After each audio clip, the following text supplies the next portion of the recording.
Hey all my foodie friends and family, how you doing? I hope you're well. I'm having a super day, so I know you will too. Today we're gonna do a great oxtail stew. It's one of my favorite cuts of meat. Even though it's fatty, I mean you can cut the fat and not have an issue. So on a deep Dutch oven, I'm adding 2 tablespoons of oil. I'm using virgin olive oil here. Doesn't it look good? Bright green color. It's perfect. And I bought 2 to 3 pounds of fresh oxtail, and I'm going to saute them in the Dutch oven and get them nice and brown. Look at them, don't they look good? Yes, I know they're a bit fatty, and this is one of those dishes that you eat every now and then just to indulge. Cut the fat as you can, and it's so good. It's so good, I can't believe how good oxtail is. And I found out by accident having it from a Jamaican restaurant one day. I saw a lot of people eating it and I thought there must be something about this, so I tried it and I fell in love with it many years ago, and I make it maybe once a year. It's really, really good. So put the oxtail in one layer in the Dutch oven. You see me trying to squeeze in everything here to get one layer. I don't advise you do what I just did. It's a little too much, but it ends up working out.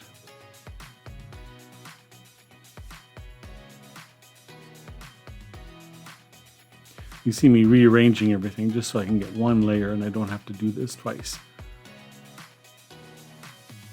I'm sprinkling with some salt and pepper. I use freshly ground sea salt and freshly ground black pepper. They taste the best, but you use whatever you like. If you want to add some zing to this, it's time to throw in a couple of Scotch bonnets if you want, add some cayenne, some hot sauce, some pepper flakes, whatever you like. Make it spicy. Jamaicans eat it spicy. I don't, but you can. I'm covering that just so that I get some extra heat in that pan, and look at that. Beautifully brown. There's something to be said about brown meat, but you have to be patient. I mean, I've watched people cook meat before that keep flipping and flipping and flipping your meat around. What I was taught in hotel school was that you only flip meat once. So make sure that before you flip that it's good and brown and seared nicely, and then you do the other side. You don't keep flipping back and forth and up and down and whatever. I've seen people flip things 10, 15 times, and I just wonder, when is it going to get cooked if you keep flipping? Anyway, I'm adding a tablespoon of browning. I use Kitchen Bouquet, but you can use any browning liquid that you like. This adds a beautiful color and has a lot of vegetable flavor. And then I'm adding a tablespoon of dried garlic. I'm not using fresh here because this is going to stew for at least 2 to 3 hours, and fresh garlic can get bitter if it's cooked too long, so I use dried, but you use whatever you like. I'm adding a 28-ounce can of stewed tomatoes. These happen to be 25% less salt, and they have some Italian seasoning included. But you use whatever brand you like. I'm just always conscious about salt content, and if you keep adding more and more things with salt, you're going to get really bogged down with a lot of salt. I'm adding a couple of cups of beef broth. This one happens to be with red wine, which with oxtail would be delicious. You have to keep in mind that as this stews, you might have to add more liquid, so keep that box of beef broth handy and just keep adding as you need. So they're just simmering after about a half an hour to an hour. Doesn't it look good?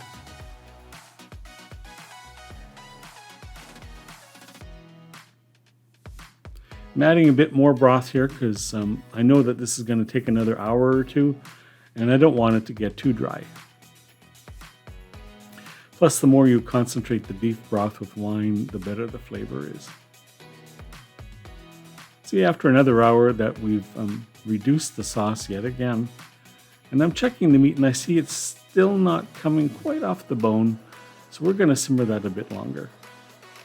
Braising meat like this is the perfect thing to do. You can't fry oxtail or bake it in the oven and expect to eat it without eating your shoes.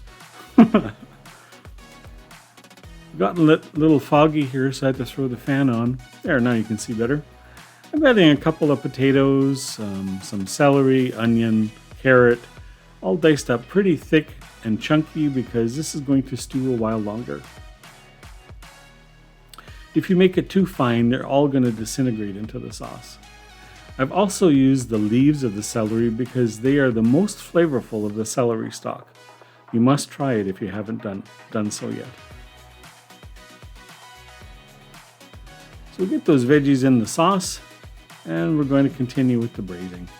Probably another hour.